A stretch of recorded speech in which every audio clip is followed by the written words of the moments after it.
Hey champs of Examsnet, welcome to our new series of chapter-wise discussion. In the previous series, we had discussed the first chapter of our class 11th biology, that is the living world. And in this session, we are going to discuss the next chapter, that is the biological classification. So let's start the session. So in the previous chapter, we had discussed that there are about 1.7 to 1.8 million species in the world.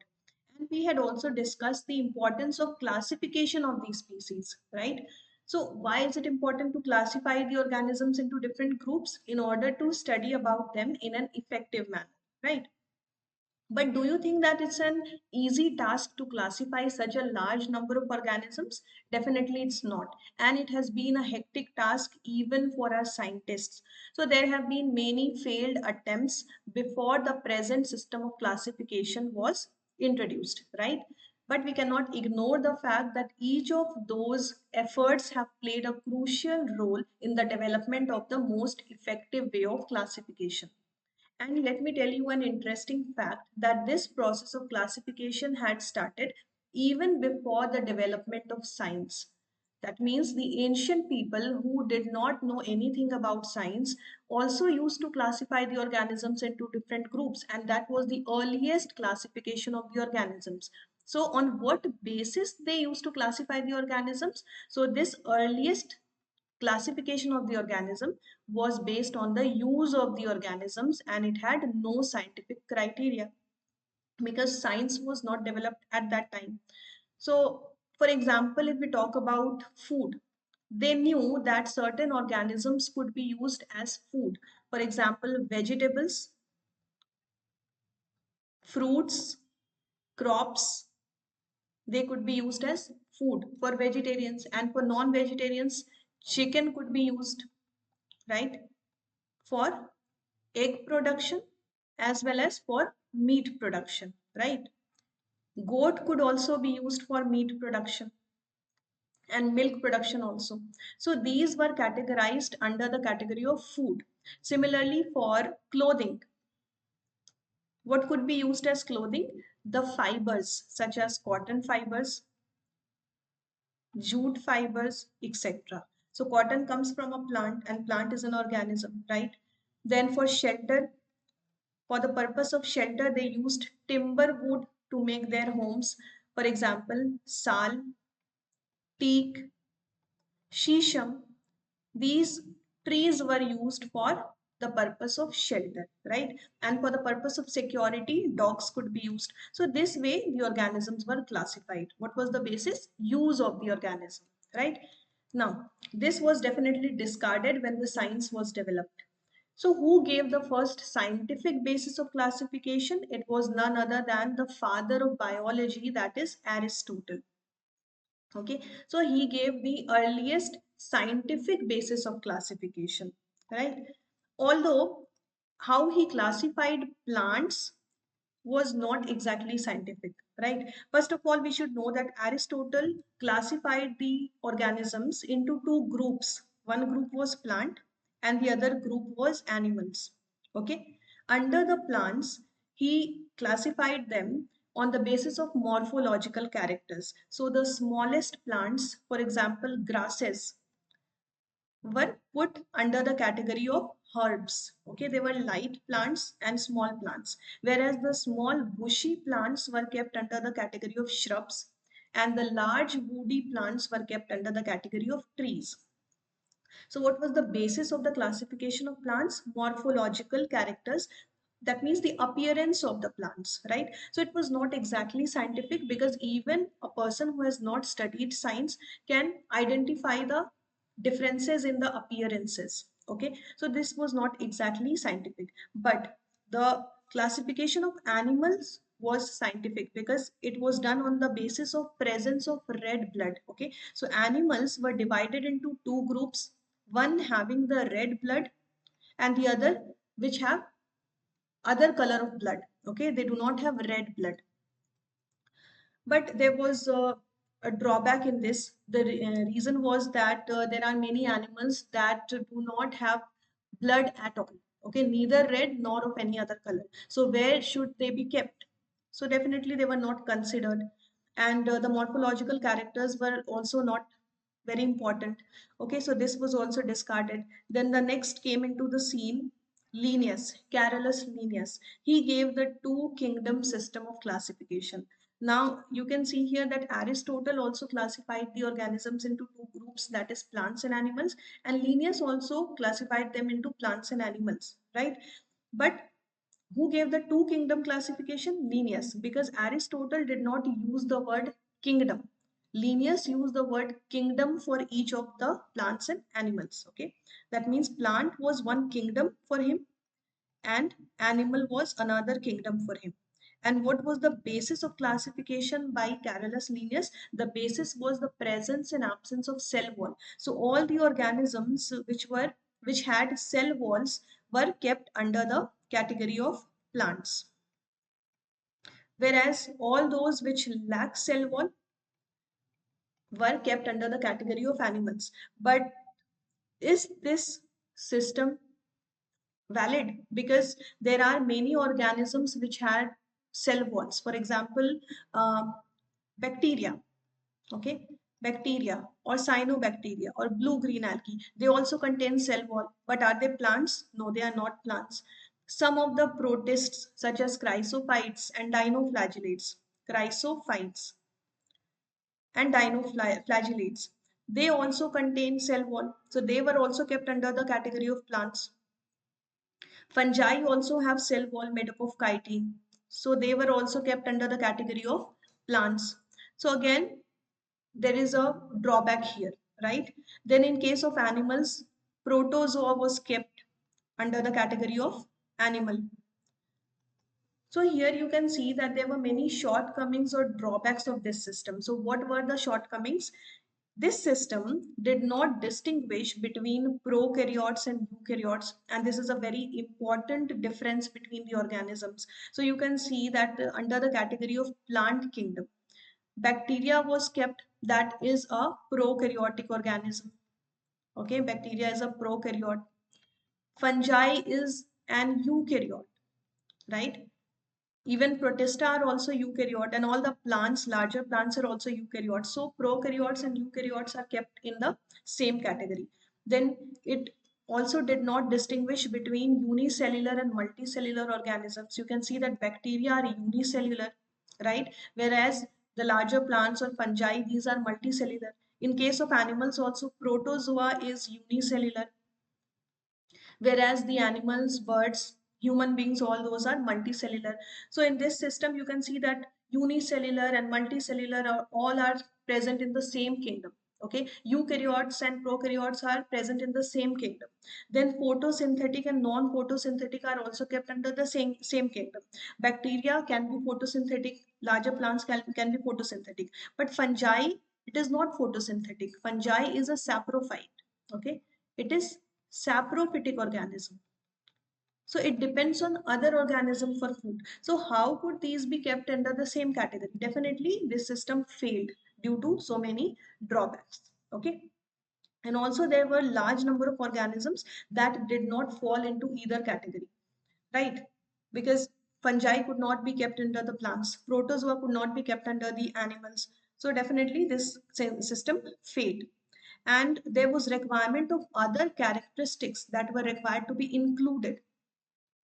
For example, cell structure. This is a very important characteristic of organism. So this was not considered in the previous system of classification.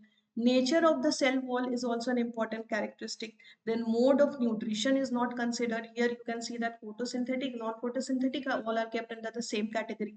Habitat should be considered. Method of reproduction should be considered, and evolutionary relationship should be considered. So all these characteristics were not considered in the two kingdom system of classification of Carolus Linnaeus. Okay, so as I told you that there have been many failed attempts before we arrived at the most effective way of classification. So there are three kingdom system of classification also. Okay, three kingdom, and there was four kingdom system of classification also, but we don't have to go into detail about these systems, but I can just give you an idea. When did three kingdom classification came? When the kingdom Protista was introduced. Kingdom Protista was introduced by Ernest Haeckel. Okay, Ernest Haeckel. So who gave the three kingdom classification? It was Ernest Haeckel. Then who gave the four kingdom classification? Copeland. Okay, because Copeland introduced the kingdom Monera. So out of Monera and Protista, Protista was introduced first and then Monera was introduced. But now when we study about the five kingdom classification, then we study Monera first. Why? Because it is the simplest of all the organisms. Whenever we study the development of organisms, we start with the simplest one of them. Okay. And then we proceed towards the more complex ones, right?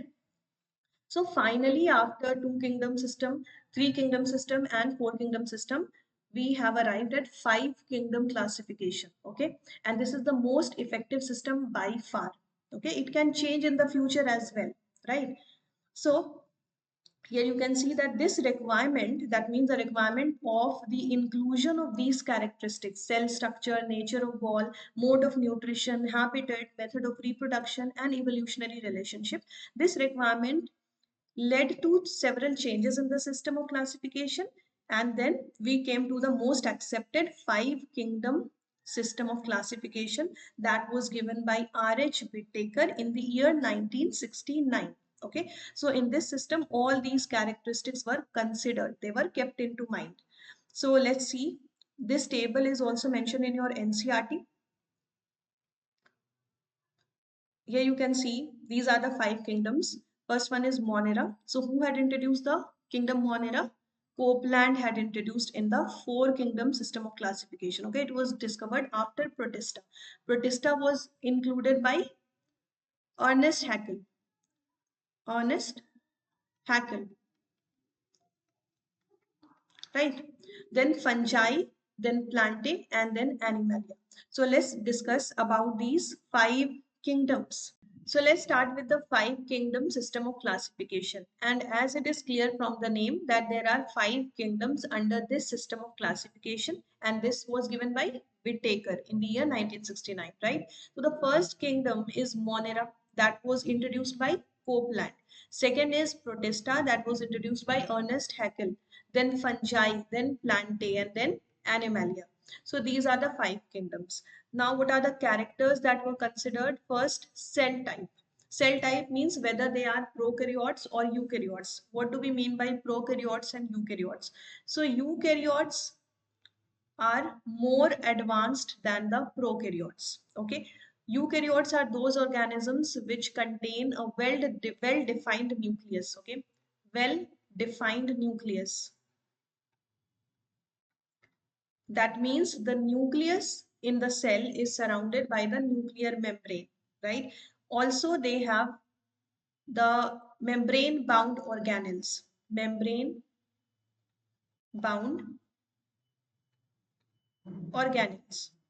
So these organisms are known as eukaryotes, whereas the organisms which do not have a well-defined nucleus and membrane bound organelles, sorry, this is organelles, okay, not organism, organelles. So those who lack these things are known as prokaryotes, and definitely prokaryotes are less advanced and eukaryotes are more advanced. And we know that whenever we study the development of organisms, first we discuss the less advanced one. Okay, that means the simplest one. And then we proceed towards the complex or the advanced ones. So the least advanced is Monera. So it is prokaryotic in nature. It does not contain a well-defined nucleus and it does not have membrane-bound organelles. And all the other kingdoms are eukaryotes. Okay, so out of all the five kingdoms, only Monera is prokaryotic, whereas all the others are eukaryotic. You will remember this. So Protista, fungi, plantae, animalia all have well-defined nucleus and membrane-bound organelles. Then the second thing is cell wall. So nature of cell wall is also important, because just having a cell wall does not mean that they are similar to each other, because the nature of cell wall differs from one organism to other. For example, if we talk about Monera, so Monera consists of bacteria, cyanobacteria. So they also have cell wall, but their cell wall is non-cellulosic in nature. Their cell wall does not contain cellulose. Okay, that contains what? Polysaccharide and amino acid. Cell wall of the bacteria have polysaccharide and amino acid in them. That means they are peptidoglycan. Then if we talk about the Protista, so in Protista, some contain cell wall, some do not contain cell wall. For example, chrysophytes, dinoflagellates, these Protista have cell wall in them. Then if we talk about fungi, they also have cell wall, but again, no cellulose is present. So their cell wall, that means the cell wall of the fungi is made up of chitin, not cellulose. In plants, cell wall is present, and here it is cellulosic in nature. So the Monera, fungi, plantae all have the cell wall. Even some of the Protista also have cell wall, but the nature of the cell wall is different. In plants, it is made up of cellulose. In Monera, it is made up of peptidoglycan, and in fungi, it is made up of chitin, right? And in Animalia, we know that cell walls are absent. In our case, in human beings, animals, all those have do not have cell wall. Okay. Then we come to the nuclear membrane. So this we have already discussed, that only the Monera is prokaryotic in nature and all the others are eukaryotic. So only the in case of Monera, the nuclear membrane is absent because they do not have well-defined nucleus. And in all the others, well-defined nucleus are present because these are eukaryotes. So all the others, that means Protista, fungi, plantae, and Animalia, nuclear membrane will be present around the nucleus. Okay. Then body organization. So Monera is a cellular organism, that means it consists of one cell. Okay, so only cell is present. Okay, cell is no has not developed into tissues or organs and organ system. In Protista also, it is cellular level of classification. So both the Monera and the Protista, these two are unicellular organisms, whereas fungi, plantae, and Animalia are multicellular organisms, but definitely they get complex from fungi to plantae and Animalia. As you can see that in case of fungi, although these are multicellular, but they have only loose tissue. Then they will advance in plantae. In plantae, they will have organs. Okay, tissue will get themselves organized into organs. And then in Animalia, it is the most advanced because it has organ system. You would have studied about these developments: cells, then tissues, then organs, then organ system. Okay. So the last one is mode of nutrition. Now we know that Monera are diverse in nature. Okay, they can be autotrophic, they can be heterotrophic. So some of them are autotrophic. That means they can synthesize their own food. Again, under the category of autotrophic, they can be chemosynthetic. That means they can synthesize their food from chemicals, inorganic chemicals, and they can be photosynthetic as well. They can utilize the sunlight to make their food. Okay, and they can also be heterotrophic. So there is a large variety when we talk about the mode of nutrition in Monera, and that we will discuss later in detail. Okay. In case of Protista, again they can be autotrophic as well as heterotrophic. Okay. But Protista are not chemosynthetic. They do not synthesize their food using inorganic chemicals. They are only photosynthetic. In case of fungi, they are only heterotrophic. Okay, they cannot make their own food. So they are saprophytic or parasitic in nature. They depend on other organisms to make food. And we are definitely going to discuss about each one of them in detail. So there we will see the mode of nutrition separately. Okay, in plantae, we know that plants are autotrophic. They synthesize their own food using sunlight. So they are photosynthetic in nature, whereas we cannot synthesize our own food. We are heterotrophic. So Animalia is totally heterotrophic. It can be holozoic, saprophytic, etc. Okay. So we will definitely discuss in detail. So let's start with the kingdom Monera. We have discussed that the kingdom Monera contains prokaryotic organisms. Okay. Prokaryotic organisms. That means the organisms which do not have well-defined nucleus, that means their nucleus is not surrounded by the nuclear membrane, and they do not have membrane-bound organelles. At the same time, these are unicellular. That means they are made up of only one cell. They are not made up of more than one cell. And bacteria are the sole members of the kingdom Monera. Okay, so this kingdom contains bacteria. These bacteria are most abundant microorganisms and they are cosmopolitan. That means they are present everywhere. Okay, you cannot see them, but they are present everywhere. Even on your hair, on your hand, on your body parts, in your mouth, inside your body, and even around you, such as on your table, on your laptop, on your mobile phone, everywhere. Okay, and outside your body or outside the environment also they are present, such as they are present in the soil, in the extreme habitats such as hot springs, they are present in the hot deserts, they are available in cold places such as snow, and also inside the deep oceans. Okay, so these are some of the examples. There is no place where they cannot be found.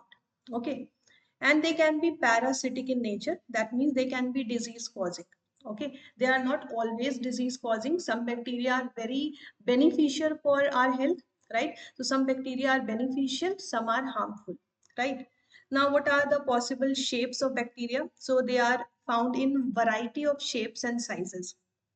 The most common shapes are spherical shapes. The spherical shapes bacteria are called cocci. Okay, and the singular form is coccus. So you can see diplococci, staphylococci, tetrad, all these are spherical shaped bacteria. Then they can be rod shaped. The rod shaped bacteria are known as bacilli. Okay, so you can see they can be chain of bacilli, they can be one bacilli, they can be a chain of bacilli. And these rod-shaped bacteria contain flagella for movement. Okay, so you can see that these rod-shaped bacteria are having flagella. This hair-like structure is the flagella that helps them to move, right? And the rod-shaped bacteria are also spore former. That means spore formation takes place in the rod-shaped bacteria. So here you can see this is the spore. Okay, spore. And spore are generally their function is to provide resistance to the organism. In other kingdom also you will see spore formation. In that case it will provide resistance to the organisms. Okay, so in what conditions spore formation takes place? Whenever the outside environment is unfavorable, then spore formation takes place, right? And when the environment becomes favorable, then the inside particles can be released, right? Then we have discussed spherical shaped bacteria. Then there are rod shaped bacteria. There are comma shaped bacteria and there are spirals also. Okay. So comma shaped means like this. Okay. These are known as vibrios. Example is Vibrio cholerae. This is comma shaped. Okay. This is comma shaped bacteria. Whereas the spiral shaped are, example of spiral shaped is spirilla. Okay. Here you can see this is spiral shaped, and spirochetes are also spiral shaped. Okay, vibrios are comma shaped. So these were the possible types of shapes in which bacteria can be found. There are mainly two types of bacteria, archaebacteria and eubacteria. Archaebacteria are the primitive type of bacteria. Okay, these are primitive type of bacteria. Now, what is special about these bacteria? So their speciality is the special type of cell wall composition. Okay, in normal bacteria, that means in the eubacteria, the cell wall is made up of peptidoglycan. Whereas in the archaebacteria, the cell wall is made up of special type of chemical, that is pseudomurine. Generally, in your books, this name is not mentioned. They simply mention that the archaebacteria have a special cell wall composition, but just note it down that it is made up of pseudomurine in archaebacteria. In this pseudomurine, ether linkage is present, whereas in case of peptidoglycan of eubacteria, ester linkage is present. Okay, so these are the differences between the cell wall of archaebacteria and eubacteria. Now, this special type of cell wall enable them to survive in extreme habitats, okay, because they provide them resistance, right? And therefore these are also known as extremophiles. Why? Because they can survive in extreme environments. There are mainly three types of archaebacteria. These are halophiles, thermoacidophiles, and methanogens. So halophiles are those archaebacteria which live in the salty areas. Okay, so here you can see Dead Sea or the Great Salt Lake. These are salty. Okay, these have salty water. So archaebacteria, especially the halophiles, are found here. Okay, then here methanogens. Methanogens are those archaebacteria which are found in the gut of ruminant animals, okay, gut of ruminant, such as cows and buffalo, and there they help in the production of methane gas, okay. So they help in the production of methane gas. So here you can see that methane gas is being released from the mouth of this ruminant animal, okay. Can you see this? Methane gas is being released, right? So which organism is responsible for the production of methane gas from the ruminant animals? Methanogen, that is a type of archaebacteria, okay? So we discussed halophiles, methanogens, and the other is thermoacidophiles. So thermoacidophiles are those archaebacteria which survive or which they live in the hot springs, okay? Thermoacidophiles. So these live in the very hot areas or very acidic areas. So this is the example of, these are the examples of archaebacteria. Now we will move to the eubacteria that are more advanced than the archaebacteria. Okay. Eubacteria means what? It means true bacteria. Okay. Eu means true. So eubacteria are also known as true bacteria. Now these have rigid cell wall, and the cell wall of eubacteria is made up of peptidoglycan. We have already discussed peptidoglycan or peptidoglycan. That means it has protein as well as carbohydrate in the cell wall. Okay. Then they have ester linkage. This is another difference between the archaebacteria and eubacteria. In archaebacteria, there was ether linkage, but in a eubacteria, there is ester linkage. Okay, remember this. For movement, flagellum is present. Then cyanobacteria is an example of eubacteria. Okay, the word cyan means blue, and they contain chlorophyll A that is similar to the plants, green plants. Okay, so we know that chlorophyll A provides green color to the plants. So this is the reason why cyanobacteria are also known as blue-green algae. Okay, the word cyan means blue, and due to the presence of chlorophyll A, green. Okay, so blue-green algae is another name of cyanobacteria.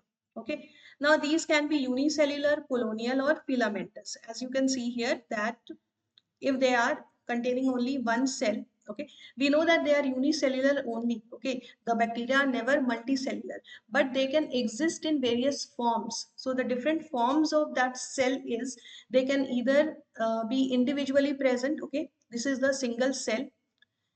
The second type of formation is the formation of colony. Okay, when all the cells live together in colonies, this is the colonial form.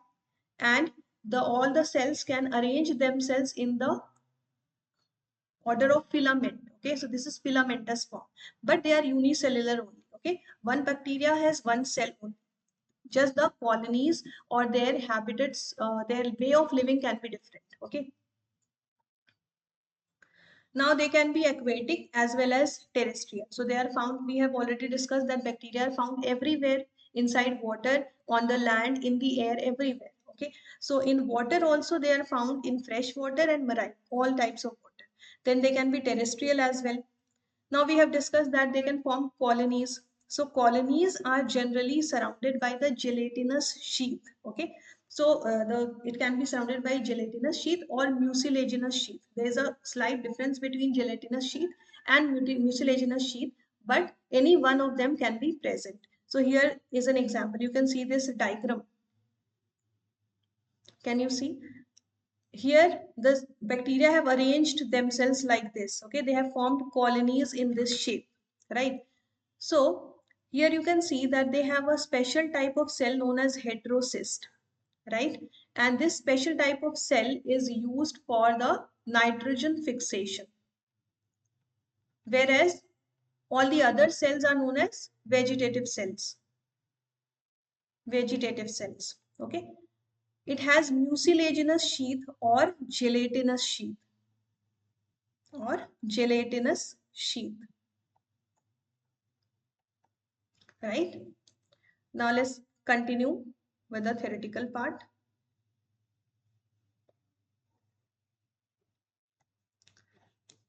You can see some of them can fix atmospheric nitrogen, and we have already seen that the cells in which nitrogen fixation takes place is known as heterocyst. Okay, and the example of such bacteria which can fix atmospheric nitrogen is nostoc and anabina. Okay, so this example that we saw, the diagram is of nostoc.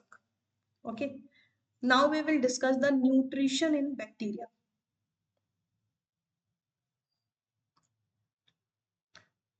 So there is a huge variety when we talk about the type of nutrition in bacteria, okay? Because these can be autotrophic as well as heterotrophic, right? They can synthesize their own food and they can also use other organisms for food, okay? When they are autotrophic, that means when they are synthesizing their own food, they can utilize sunlight to make food, or they can utilize the inorganic chemicals to make food, okay? When they are utilizing the sunlight, that means they are photosynthetic, and the example of photosynthetic bacteria is cyanobacteria. Okay, we already know that cyanobacteria is known as blue green algae because of the presence of chlorophyll A in them. Then chemosynthetic bacteria, they oxidize the inorganic substances such as nitrates, nitrites, ammonia, etc., and then they use the released energy for ATP production.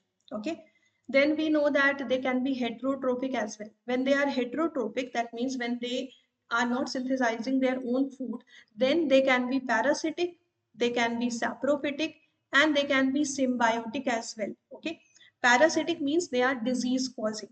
Saprophytic means they rely on the dead and decaying organic matter. So in this case, they convert the organic matter into inorganic chemicals. Okay, and symbiotic, that means they are in symbiotic partnership or relationship with other organisms. Okay, next topic is reproduction in bacteria. So what are the modes of reproduction in bacteria? Mainly three types of reproduction is seen. First is fission. Now as it is clear from the name, what happens? Fission will take place. That means the cell, the bacterial cell will break into two parts and each of the parts will develop into a new cell. Okay, so here you can see we have one bacterial cell, this one, and inside the bacterial cell there is the bacterial DNA, right? So first of all, the replication of DNA will take place. So the DNA has replicated, and in this second figure you can see that inside one cell there are two DNA, okay, because the replication has taken place. Now this cell will break into two parts and each part will become a new cell. So you can see that one parent bacterium has given rise to two daughter bacteria. Okay, so this is simple fission. That means breaking up of a cell to give rise to two cells. Okay, now the next thing is spore formation. Okay, this is the second mode of reproduction in bacteria, and just like the first one, this is also an asexual mode of reproduction. Okay, fission and spore formation both are asexual mode of reproduction in bacteria. Okay, because there is no gamete formation here. Now, spore formation specifically takes place under unfavorable condition. Okay, what happens when the condition or the environment is unfavorable for the germination of bacterial cell or for the reproduction of bacteria? Then the development of a spore wall takes place. That means a spore wall is formed outside the bacterial cell. So you can see this outside this bacterial cell, a wall has been formed. This is the spore wall. And what is the function of spore wall? It provides resistance to the cell. Okay, it protects the cell from the unfavorable situation. So until the favorable situation arrives, this cell will remain inside the spore wall. And once favorable condition has arrived, then this spore wall will break and then the bacterial cell, this one, will get released from here. Okay. Now after that, it can undergo simple fission also or any other mode of reproduction. Okay. Now the third one is conjugation. Conjugation is sometimes considered as a sexual mode of reproduction, but it is not exactly sexual mode of reproduction because again gamete formation is not taking place here. So what happens in conjugation? Two bacterial cells come closer, then they exchange their genetic material, that is DNA. Okay, so here the exchange of genetic material, that is DNA, is taking place. So because of this, the involvement of the genetic material, it is sometimes considered as an as a sexual mode of reproduction, but it cannot be called a sexual mode of reproduction exactly, okay, because gamete formation is not taking place. So anyways, these three are the main modes of reproduction in bacteria. Now we come to the mycoplasma. So we are discussing about the kingdom Monera. This mycoplasma also belongs to the kingdom Monera, and in fact it is a special category under this kingdom. Okay, why is it special? What is the speciality of this mycoplasma? The special thing about it is that unlike the bacteria which has cell wall, this mycoplasma does not have a cell wall. Okay, so they lack cell wall. This is the main characteristic of the mycoplasma. And we know that the cell walls provide rigidity to the cell, right? The trees or the plants have cell wall, therefore these have rigid structure, right? Whereas if the cell wall is not present, there will be no rigidity, and due to this, the organism will be able to change its shape easily. For example, in amoeba, we know that amoeba can change its shape frequently or very easily. Why? Because it does not have a cell wall. Similarly, since mycoplasma does not have a cell wall, therefore it can change its shape. Okay, therefore this is known as pleomorphic. That means it can easily change its morphology. Got it? Now this is also known as joker of the plant kingdom because it was initially kept under the kingdom plantae. Okay, under the two kingdom system of classification. Then it can survive without oxygen. This is a very important point. It can survive with oxygen or without oxygen. This is again one of the speciality of mycoplasma. Now this is the smallest living cell known, right? We know that the kingdom Monera also has very small organisms, right? What is the typical size of a bacterial cell? So we know that the size of a typical bacterial cell is about 1 to 2 micrometer, or we can say 1 to 2 micron, right? And this is also very small. This bacterial cell is also very small. 1 to 2 micrometer is a very small size, right? So these mycoplasma are even smaller than bacterial cell. These are only zero point 0.3 micrometer, less than zero point 0.5 micrometer, and that too is the average length of the mycoplasma cell, right? Some of the mycoplasma are even smaller than this. For example, pplo. What is meant by pplo? It means pleuropneumonia like organisms. Let's write it down here. Pleuropneumonia like organisms. So you can see these are even smaller than the average size of the mycoplasma. That means only zero point 0.1 micrometer. You can imagine how small they are. And as the name suggests, that pleuropneumonia-like organism. So what kind of diseases they can cause? They can cause pneumonia-like diseases. Okay. In humans, they cause pneumonia-like diseases. That means they will cause respiratory diseases because pneumonia is a respiratory disease. In plants also they cause some diseases.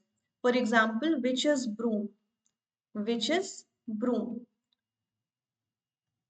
Okay, broom is used for cleaning the house, you have seen. It has very dried parts that are used to clean. So what happens when the plants are affected by this? So the leaves of the plants become dry, okay, just like the broom. Okay, so it significantly reduces the productivity of the plant. Okay, so the leaves become dry, right? So these are the diseases caused by mycoplasma. Now, this was all about the kingdom Monera, and we start with the second kingdom, that is the kingdom Protista. Okay, we had discussed that the kingdom Monera contains unicellular prokaryotic organisms, and this kingdom Protista will consist of unicellular eukaryotic organisms. So both Monera and Protista have unicellular organisms. What is the difference? That in case of Monera, the organisms were prokaryotic. That means they did not have a well-defined nucleus and membrane-bound organelles, but kingdom Protista are eukaryotic. That means they have well-defined nucleus. Okay, it means they have well-defined nucleus. Well-defined nucleus as well as membrane-bound organelles, right? And if these are motile, then they will also contain cilia and flagella. So some of the Protista can be motile, some of them cannot be motile. Okay, if they are motile, then cilia and flagella will help them to move. Now, boundaries of this kingdom is not well defined. So what do we mean when we say that the boundaries of this kingdom is not well defined? See, let's take an example of some of the Protista. We know that Chlamydomonas. Chlamydomonas, you must have heard of Chlamydomonas. And one more, Chlorella. Now, these two belong to the kingdom Protista. Why? Because these are unicellular organism as well as eukaryotic organism. But when you will study about the plant kingdom, some of you might have gone through the plant kingdom chapter. So there also you will see Chlamydomonas and Chlorella are mentioned. Why? If they belong to the kingdom Protista, why are they discussed under the kingdom Plantae? Because boundary of this kingdom is not well defined. The reason is that they can synthesize their own food. So a plant biologist can consider it as a plant, whereas the protist biologist can consider it as Protista.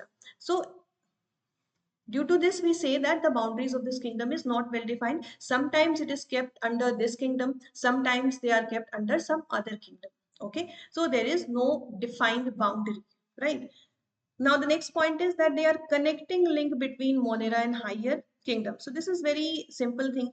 We discuss the kingdoms in this sequence. First, we discuss about Monera because these are the simplest of all. Then we discuss about Protista. Then we discuss Fungi, then Plantae, and then Animalia. So we know that Monera are unicellular prokaryotic organisms, whereas Protista are unicellular eukaryotic organisms. What is common between them? That both of them are unicellular organisms. Now, all the other kingdoms that come after Protista are also eukaryotic organisms. So what is common between Protista and all the other kingdoms? That Protista and other kingdoms all are eukaryotic. Okay, so Protista is sharing one similarity with Monera, that is unicellular, and it is also sharing one similarity with other kingdoms, that is being eukaryotic. So this way it is acting as a connecting link between Monera and other higher kingdoms. If we remove this kingdom Protista from here, will there be any relation between Monera and other higher kingdoms? No, because they both are very different. Monera is unicellular, others will be multicellular. Monera is prokaryotic, others are eukaryotic. So only Protista is linking these two, okay, having common feature with both of them, okay, Monera also and other higher kingdoms also. So this was a general introduction of about the kingdom Protista. Now we will discuss the different types of Protista, okay. So there are mainly 5 types of Protista. Before we discuss about each one of them separately, let me give you an overview of all the types. So just remember the sequence of alphabets C, D, E, S, P. Okay. C, D, E, these are the consecutive alphabets, and then S, P. C for chrysophytes, that is the first type of Protista that we will be discussing. D for dinoflagellates, okay. D for dinoflagellates. So here you can easily remember the names. E for euglenoids, E for euglenoids, S for slime molds, and P for protozoans. Try to remember or memorize these names here. Okay. C, D, E, S, P. First of all, you have to remember the sequence. C for chrysophytes, D for dinoflagellates, E for euglenoids, S for slime molds, and P for protozoans. So you have to remember these in the same sequence that I have told you. Okay.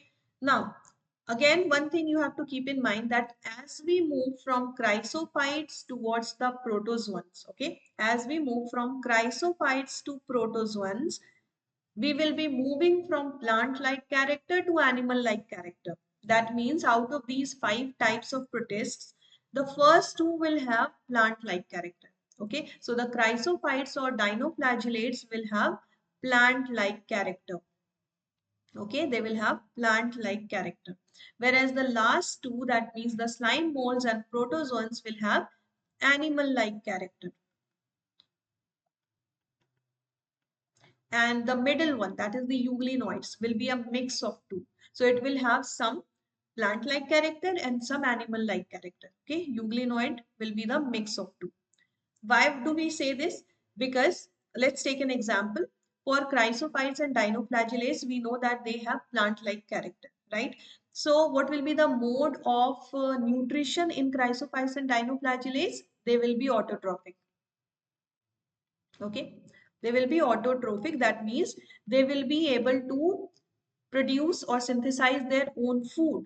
Okay, so they will be able to carry out photosynthesis.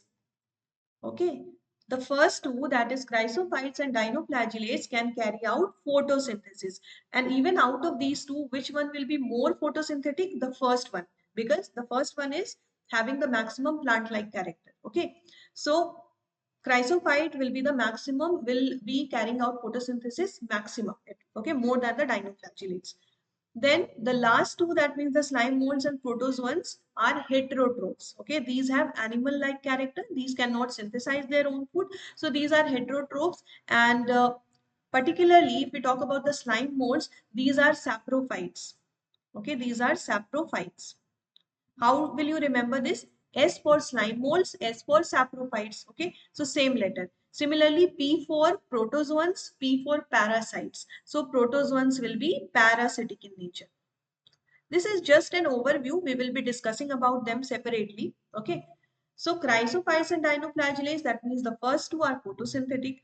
The last two, that means the slime molds and protozoans, are animal-like, so they will be heterotrophs. And particularly the slime mold will be saprophytic and protozoan will be parasitic. Okay. What about the middle one, that is the euglenoids? So we have already discussed that this is the mix of two. Okay, so sometimes it will be able to synthesize its food, sometimes it will not be able to synthesize, so it will depend on other organisms. Okay, so sometimes it will act as autotroph and sometimes it will act as heterotroph. So this is known as mixotroph. Okay, it is known as mixotrophic. What about the cell walls? So as we have discussed, the first two have are plant-like, so they will have the cell wall. The last two are animal-like, so they will lack cell wall. Okay, the last two, that means the slime molds and protozoans, will not have cell. And the middle one, it will not have a cell wall exactly, but it will have a cell wall-like structure. Okay, so we will discuss about them. Just remember the thing that from chrysophytes to protozoans, we are moving from plant-like character to animal-like character. Okay, now let's come to the first one, that is chrysophyte. What have we discussed? That the chrysophyte can synthesize their own food. So example is diatoms and golden algae. Okay, diatoms are the most important organisms or examples of chrysophytes. Okay, these and golden algae known as desmids, and these diatoms are the chief producers in the oceans. We have discussed that these can produce their own food, they can synthesize their own food. So these diatoms are the chief producers in the oceans. Okay, next point is most of them are photosynthetic. We have already discussed because these have the maximum plant-like character. Next point is found in fresh water and marine environments. So both type of waters they are found. Next thing is microscopic, float passively in water currents. So these are very small, these are microscopic in nature, okay? And they float passively in water currents. That means wherever water currents will take them, they will move, okay? Next point is that the cell wall is present in them. Why? Because they are having plant-like character and plants have cell wall. So chrysophytes will also have cell wall. But we have discussed that chrysophytes and dinoflagellates both have cell wall. But what is the difference between the cell wall of chrysophytes and dinoflagellates? That in case of chrysophytes, the cell wall is made up of silica. Okay, here the cell wall is embedded with silica, whereas in dinoflagellate, that is the next type, the cell wall is made up of cellulose. So this difference you have to remember. Okay, now this cell wall forms two thin overlapping shells in diatoms. So there are two shells, okay, thin shells that overlap each other. For example, like this is one shell and this is another. Okay, this is the upper one and this is the lower one. You can see. So these are the thin shells which overlap each other and these are indestructible. Okay, these get accumulated. See what happens since silica has covered the surface. Okay, these two shells have silica beads on them which are very strong, which provide resistance to them. Due to this, these are indestructible. So we know that these are living organism and every living organism has to die one day, right? So these diatoms will also die one day, but these silica shell will remain intact. Okay, because these are indestructible. So due to this, once the organism dies, these shells get accumulated over the period of time. Okay, and their accumulation at the surface or the bottom of the sea is known as diatomaceous earth. Okay, and these diatomaceous earth have gritty texture. Okay, because of the presence of these silica, and due to the gritty texture, these are used for the purpose of filtration or polishing. Okay, so this was all about the chrysophytes. What did we discuss? That these have the plant-like character, maximum plant-like character. Therefore, these are photosynthetic in nature. And diatom, that is one of the organism of this chrysophyte, is the maximum or the chief producer in the ocean. Okay, then these are found in freshwater as well as marine environments. These are microscopic and they float passively with water currents. Okay, then the cell wall is present because these are plant like, but the cell wall is made up of silica. Okay, not cellulose, silica. It is made up of silica. So this was all about chrysophytes. Now we come to the next type, that is dinoflagellates. We have discussed that dinoflagellates also have plant-like character. Therefore, these can also synthesize their own food. These are mostly marine and synthetic. Okay, these are not as photosynthetic as the chrysophyte. These are less photosynthetic than the chrysophyte, but still they can synthesize their own food. Now, unlike the chrysophyte where the cell wall was made up of silica, here the cell wall is made up of cellulose, the same pigment that is present in the plant's cell wall. Okay. Now, these are biflagellates, mostly biflagellates. So, as it is clear from the name, dinoflagellates. Dino means two, flagellates, that means having flagella. Okay. So as the name suggests, they are having two flagella. So one flagella is longitudinal and the second one is transverse. Okay. So like this. One is longitudinal and the other is transverse like this. Okay. Now they may be of different colors. For example, yellow, green, blue or red depending upon the pigment that is present in their cells. Okay. Now, one of the examples of dinoflagellates is goniolax.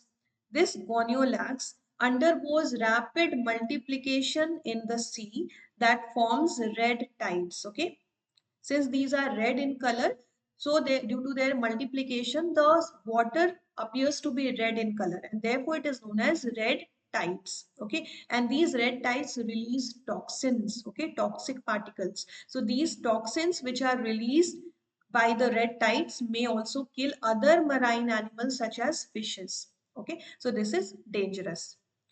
We have discussed about chrysophytes and dinoflagellates and both had plant-like character. Now we move to the middle one, that is the euglenoids. Okay, so euglenoids is a mix of plant-like character and animal-like character. We have discussed that the euglenoids are mixotropics. Mixotropics. That means sometimes they will synthesize their own food, sometimes they will depend on other organisms for food. So they are mostly fresh water. Okay, they live in fresh water and stagnant water. Okay, the dinoflagellates were mostly marine, whereas these are mostly freshwater organisms. Now, we have discussed that the first two had cell wall because of the similarity with plant, but these have similarity with plant as well as with animal. So they will not have exact cell wall, but instead of the cell wall, they will have a protein-rich layer that is known as pellicle. Okay, and this pellicle provides flexibility to the cell. Okay, whereas the cell wall gives rigidity to the cell. and this pellicle will give flexibility to the cell. Okay. These are also biflagellate. That means they also have two flagella. Dinoflagellates also had two flagella and they also have two flagella. But the difference is that in case of dinoflagellate, one flagella was longitudinal and the other was transverse. In this case, two are in the same direction, but one is short and the other is long. Okay. So suppose this is an euglenoid, one is short flagella and the other is long flagella, like this. Okay. And we have already discussed these are mixotrophic. That means in the presence of light, they can synthesize their own food. They will be photosynthetic. And if the light is not present, they can easily rely on other organisms for food. Okay. So in the presence of light, they will act as photosynthetic. In the absence of light, they will act as heterotrophic organism. Okay. So we have discussed three types of protista: chrysophytes, dinoflagellates, and euglenoids. Now we come to the last two types, which are animal-like. Okay, they have animal-like characters, and these two are slime molds and protozoans. So we know that slime molds and protozoans are not plant-like. That means they will not have cell walls and they will not be able to synthesize their own food. Okay, slime molds are saprophytic in nature. This also we have discussed, whereas the protozoans are parasitic in nature. Okay. Now, if you look at this name, slime mold, so why do we use the word mold? We know that the word mold is used for fungi. That means these slime molds will have some similarities with fungi as well. Okay. So one similarity is clear, that both are saprophytic in nature. Fungi are also saprophytic. Slime molds are also saprophytic. The other similarity is the formation of fruiting body. Okay. Fruiting body. Here we will discuss the formation of fruiting body, and in fungi also we will be discussing the formation of fruiting body in different types of fungi. Okay, so there different types of fruiting bodies will be formed. Okay, or different types of spores will be formed. Okay, now here the first point is that they are saprophytic in nature. We have already discussed, and this is the reason why they are found near decaying twigs and leaves, because they have to depend on the dead and decaying organic matter. Okay. The second point is that cell wall is absent. This also we have discussed. And I have written usually under bracket. That means usually cell wall is absent in the slime molds. But there can be some exceptional condition where they can be present. For example, when there is spore formation. So some of the spores can have true walls in them. Okay, some of the spores can have true wall. So that is an exceptional case. Slime molds in general do not have cell walls, but the spores that they form can have cell walls. Okay. Now, the third point is that under suitable condition, they form plasmodium. So what happens? Let's take an example. What is the suitable or favorable condition for you? The condition where you will not have any examination, you will not have any stress. So under that condition, what will you do? You will gather with your friends. Okay, you will call your friends, you will gather at a place and then you will enjoy. That is a favorable condition for you. Similarly, what is the favorable condition for slime molds? When there is no harm to them. Okay, outside environment is suitable for them. So under that suitable condition, they will come together. Different slime modes, many slime modes will come together and they will form an aggregation or an association, and that aggregation will be known as plasmodium. Okay, this is not the plasmodium that is related to the disease malaria. Okay, this is just an aggregation of the slime molds. Okay, which takes place under the favorable condition or suitable condition. Okay. Now, the size of this plasmodium can be very large. They may grow and spread over several feet. So this was the case under suitable condition. What if suddenly unfavorable condition arrives? What will happen? In that case, they will try to protect themselves or they will try to hide themselves. Okay. So they will differentiate. Under unfavorable condition, they will undergo differentiation. They will differentiate to form fruiting bodies. Okay, under unfavorable condition, these plasmodium will differentiate to form special structure that is known as fruiting bodies. And these fruiting bodies will bear spores on their tips. So if this is the fruiting body, they will have spores on their tip, and these spores will protect the plasmodium. Okay, what is the function of the spores? Spores are very resistant, right? So they provide resistance to the organisms. They protect them from the harmful environment or unfavorable environment. Okay, so let's see, let's have a look at this diagram here. We don't have to go in much detail, but we just have to get an idea. Here you can see mature plasmodium. So this is the plasmodium. Now what will happen? Unfavorable condition will arrive. So they will differentiate and they will form a special type of structure known as fruiting bodies. So these are the plasmodium with fruiting bodies. Can you see this? This is a fruiting body. Now these fruiting body will bear spores on their tips. These are the spores. These spores can have true walls, right? So these spores will protect the plasmodium from the unfavorable environment. Now, when the environment will become favorable again, then what will happen? Then these spores will be dispersed by the air current and then they will germinate to give rise to new slime molds. Okay. So I hope you understood about this. Now, the last type of protista that we have to discuss is the protozoans, right? We have discussed about the chrysophytes, dinoflagellates, euglenoids, slime molds, and this is the last one, that is protozoans. We have already discussed that these are parasitic in nature. Okay, these are parasitic. So they will depend on other organisms for food. But slime molds were depending on the dead and decaying organic matter. They will depend on living organisms. Okay, parasites live on other organisms, right? These are diverse. That means these exist in variety of shapes and structures. Okay, in them cell wall is absent because these are animal-like. Okay, proto means primitive. Zoan, zoa means animal. So these are considered to be primitive relative of animals. Okay, these are considered to be primitive relative of animals.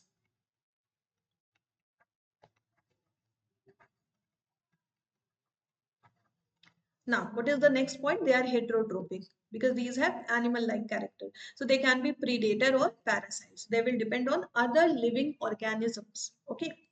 The last point is that there are four major groups of protozoans. Okay, so protozoans themselves are of different types. So let's discuss about these types of protozoans. See, this you can easily remember from the name itself. What is the first type? First type is amoeboid type of protozoan. Amoeboid means what? Amoeba like. So they will be like amoeba. They will have similarity with amoeba. What is the speciality of amoeba? Amoeba can change its shape frequently. Okay. It has pseudopodia. Amoeba has pseudopodia. So they also have pseudopodia. That means false feet. Okay. So amoeba has like this type of structure. These are the false feet of amoeba. So these amoeboid protozoans also have pseudopodia or false feet. They can be fresh, that means they can live in fresh water, they can live in marine water, or they can also live in damp soil. Okay. When they live in marine water, in that case, they have silica deposition. Okay. That we had also discussed in diatoms. Okay. Diatoms also had silica deposition. So here also silica deposition is seen in the marine forms. Okay. What is the example of amoeboid protozoans? Amoeba itself is the example of amoeboid protozoan. Okay, we know that amoeba is a protozoa. Okay. Second example is entamoeba. So the name itself will mention amoeba. This is the diagram of entamoeba. Okay. The second type is flagellated protozoans. Again, it is clear from the name flagella. The name has flagella. It means they will have flagella present. Okay, and flagella helps in the movement of the organisms. They can be parasitic or free living. Here you can see the diagram. This is the diagram of trypanosome. Okay, here you can see flagella is present. Long flagella is present, which helps in the movement of the organisms. This is trypanosoma that causes a disease known as sleeping sickness. Okay, trypanosoma causes sleeping sickness, and this is flagellated type of protozoans because it contains flagella. Next type is ciliated. Again, it should be clear from the name itself. Ciliated means having cilia. Flagellated have flagella, ciliated have cilia. So cilia are small in size as compared to flagella. Okay, flagella are long, whereas cilia are small. Therefore, there are large number of cilia present. Okay, so many cilia are found. Example is paramecium. Look at this figure of paramecium. I hope it is visible to you.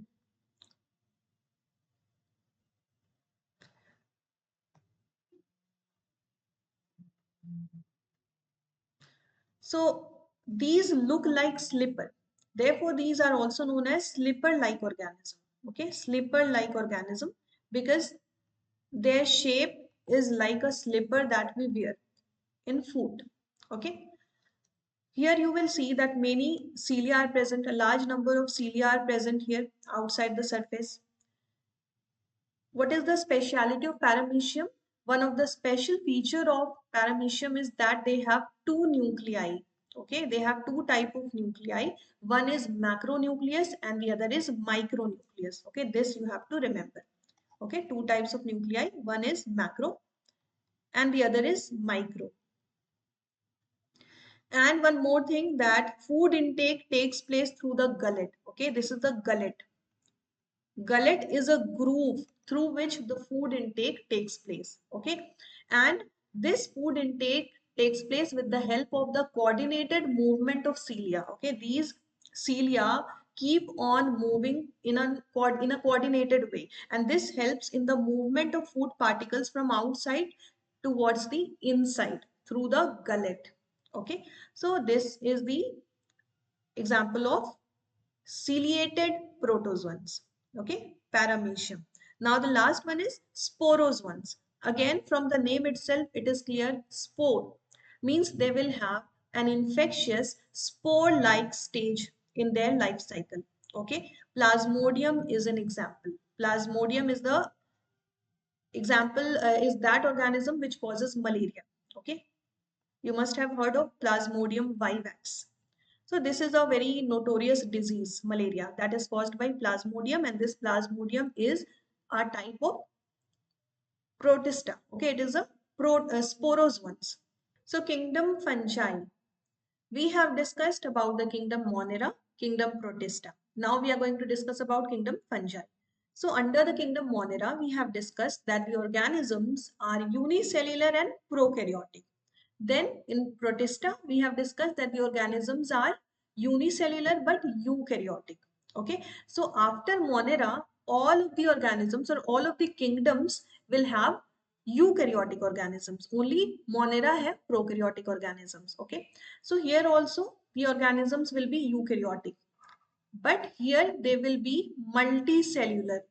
Okay, unlike the kingdom Monera and Protista. Only kingdom Monera and Protista will have unicellular organisms, and all the other kingdoms will have multicellular organisms. Okay, but I have written usually again, usually multicellular. That means there will be some exceptional types of fungi which can be unicellular. For example, yeast. Okay, you must have heard about the fungi yeast, that is Saccharomyces. Okay, Saccharomyces is the scientific name and yeast is the common name. This is unicellular type of fungi, whereas all the other types of fungi are usually multicellular. Okay, then we know that the cell wall of fungi are made up of chitin. Okay, so the fungi have cell wall that is made up of chitin. They are heterotrophic, that means they depend on other organisms for food. Now, under heterotrophic, they can be saprophytic or parasitic. Saprophytic means they will rely on dead and decaying organic matter. Example of saprophytic will be mold and rot. You must have heard about the bread mold. Bread mold, when the bread is stale, then some fungal appearance can be seen there. Okay, that is a type of mold, so it is known as bread mold. Okay, similarly rot is also a type of fungi that depends on dead and decaying organic matter. Okay, so these are saprophytic type of fungi, whereas what are the examples of parasitic fungi? That means they live on the living organisms and they cause diseases in those organisms. Okay, so for example, Puccinia graminis triticum, it is a type of parasitic fungi that causes diseases in the wheat plant. Okay. Similarly, albugo candida is a type of parasitic fungi that causes diseases in mustard plant. Okay. So these are the examples of saprophytic and parasitic fungi. Next point is that they are cosmopolitan. They can be found anywhere. They can grow anywhere, but they require warm and humid places. Okay. Wherever the warm and humid environment is available, they can easily grow. Right. For example, wet wood, you must have seen on wet wood, mushroom grows, right? So mushroom is also a type of fungi. So they are cosmopolitan and they grow in warm and humid places. This is the reason why we prefer keeping our food inside the refrigerator, because inside the refrigerator, the environment is not warm. Okay. The refrigerator have cold environment inside them. So they protect the food from the fungal infection. Got it? Now, an important point here, first ever antibiotic was extracted from fungi. So some of you might be aware of this. I think most of you will be aware of this. What is the name of the antibiotic? The name is penicillin. Penicillin. And what is the name of the scientist that found this antibiotic? He was Fleming. Okay, Alexander Fleming. So it was discovered by Alexander Fleming. So during some experiment or after some experiment, he had observed that there was a petri dish on which fungus was present. Okay. And around that fungus, the bacteria were unable to grow. Right. So this way he realized that this fungus will prevent the bacteria from developing. Okay. So this was the first antibiotic and he named it as penicillin. Got it? Now we will discuss about the structure of fungi. Again, this is important. See, fungi can have a very thin hair-like structure that is known as hypha. So you can see this is a thin hair-like structure. This is hypha. Okay, plural form is hyphae. When a large number of hypha come together and form network, it is known as mycelium. So here you can see this is the network of hypha. This is a network of hypha. And this is known as a mycelium. Okay. Now hypha can be of two types. See this one, which I have drawn a box around, you can see this is an enlarged view of a hypha. Do not get mistaken. Okay. Do not get confused that this is two hypha. This is just one hypha that is an enlarged form. Okay. So this hypha, you can see there is no cross wall between. Here you can see there is no cross wall. Okay, the walls are absent. So in this case, the nuclei will be present under the same compartment. Okay, since a large number of nuclei will be present without any separation of the compartment, so we can say that this is a multinucleated stage. Okay, multinucleated hypha, because no cross wall is present. No cross wall is present. So a large number of nuclei is present in the same compartment. Due to this, this is known as a multinucleated hypha or a cenocytic hypha. Cenocytic hypha. Okay. The other type of hypha can be, it is, see, septate. Septate. The first one was aseptate.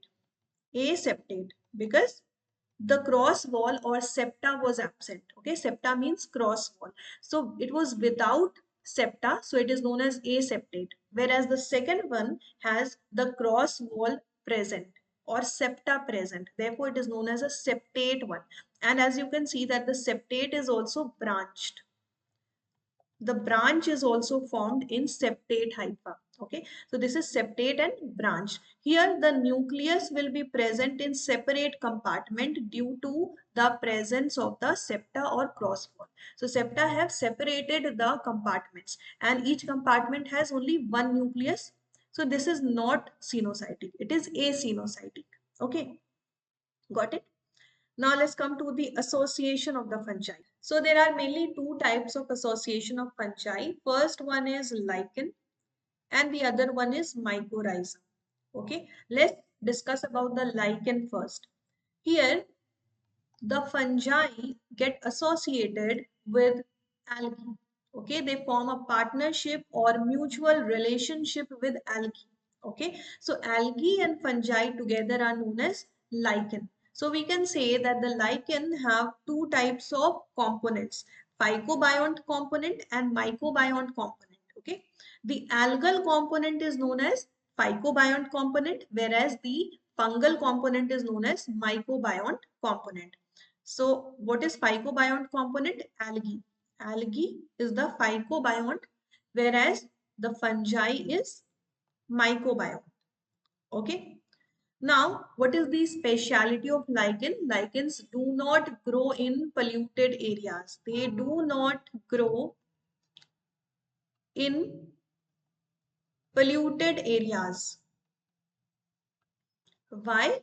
Because these are sensitive to some gases which are found in polluted areas such as sulfur dioxide. This is the main gas which they are sensitive to. Okay. Due to this, they cannot be grown in polluted areas. Therefore, they also act as the indicator of pollution. If you try to grow lichen in a polluted areas, they will not grow. So this will be an indication that this area is polluted. Okay. And if lichens grow easily, that means this area is not polluted. Okay. So these are the indicator of pollution. Indicator of pollution. Then the second type of association is mycorrhiza. Here they form a mutual relationship with the roots of higher plants. Now, one thing that we missed in lichen, as we have discussed, that they form a mutual relationship. That means both will get benefited from each other. Okay. So what is the role of algae here? Algae will provide food. Okay. Because algae is an autotroph. It will be able to produce its own food. So it will provide food to the fungi. Okay. It will provide food to the fungi because we know that the fungi are saprophytic or parasitic. They cannot produce their own food. So they will take food that is prepared by the algae. Okay, so this way algae is helping fungi to get food, whereas fungi will provide the area or the shelter to the algae. Okay, so algae is providing food, fungi is providing the shelter. Now the next type of association is mycorrhiza. This is an association between the fungi and the roots of higher plants. Here you can see this diagram. This is the root. This white color is the root. Okay, white color part is the root of the higher plants. Around this root, you can see the green color, and this green color is the fungi. Okay, mycelium of fungi. So this can be in this direction like this, or it can be in this direction as well. Okay. So here, what will happen again? The plant will be able to produce its own food. So it will provide food to the fungal component, okay, or the fungi. And what will the fungi do? Fungi will provide the surface area to the plant. And when the plant will have greater surface area, it will help in maximum absorption of water and minerals from the soil. Okay. So higher surface area will help in the absorption of water and minerals. Is it visible to you? I hope this is visible to you. Okay. At the same time, fungi will also protect the plant roots from the pathogens. Okay. So it will provide tolerance to the pathogens because pathogens will not be able to attack the root of the plant directly. Okay. It will have to face the fungi first. So this was the two type of association of fungi, lichen and mycorrhiza. Okay. Now the next topic is reproduction in fungi. So mainly three types of reproduction is seen in fungi. First one is vegetative reproduction. Second one is asexual reproduction. And the third one is sexual mode of reproduction. Vegetative reproduction means what? That means no special preparation is done for reproduction. Okay. And no spore formation takes place. No spore formation takes place during the vegetative mode of reproduction. Example of vegetative reproduction is fragmentation. Fission and budding. Fragmentation is generally seen in the basidiomycetes. Basidiomycetes. We will discuss the type of fungi also. So this is seen in the basidiomycetes. Fission means simple breaking of the cell into two parts, and each part will grow into a new cell. And what is budding? Budding, suppose this is the part, okay? So small bud will appear here. Then later on these bud will grow in size and they will get separated and they will form different bodies, okay? So this is budding, and budding is observed in yeast. That was an exceptional type of fungi because it is unicellular. Okay, so in yeast or Saccharomyces, budding is seen, whereas in mushrooms or Basidiomyces, because mushroom belongs to Basidiomycetes, fragmentation is seen. Okay, now we come to the asexual mode of reproduction. See, both asexual mode of reproduction and sexual mode of reproduction have spores formation, but the spores are of different types. The example of asexual spores is conidiospores, zoospores, and aplanospores. These are the asexual spores. Whereas the examples of sexual spores is ascospores, basidiospores, and oospores. So this you have to remember. Which spore is asexual spore and which spore is sexual spore. Okay. Now here you will see, here I have represented the sexual type of reproduction. So what is happening here?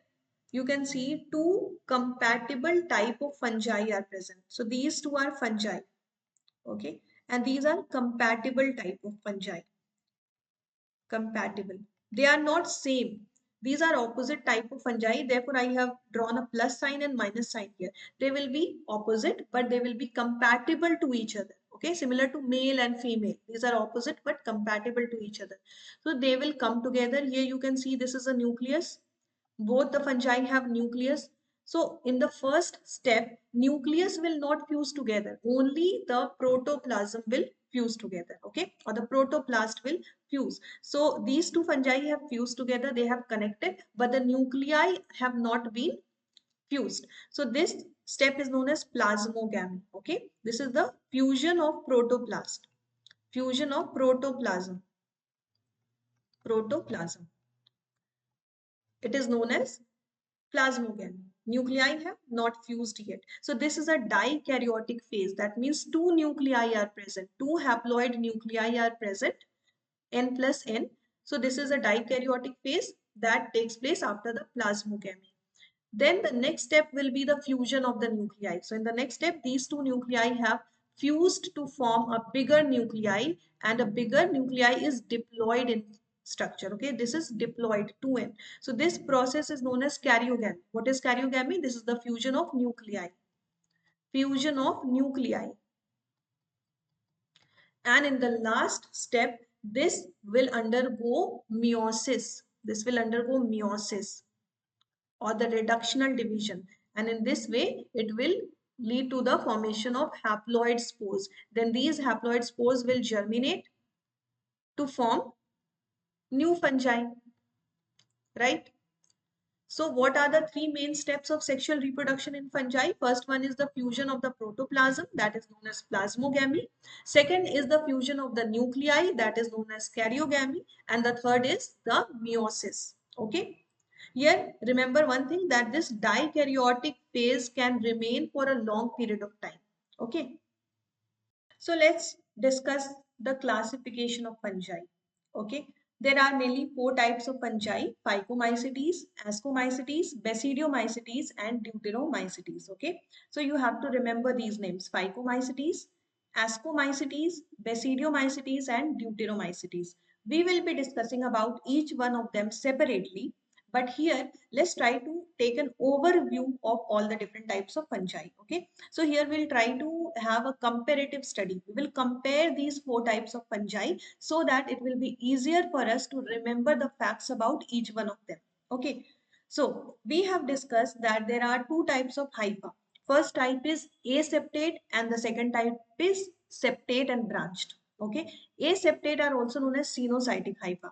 So here you have to remember that out of all the four different types of fungi, only the first one, that is the Phycomycetes, have aseptate and cenocytic hypha.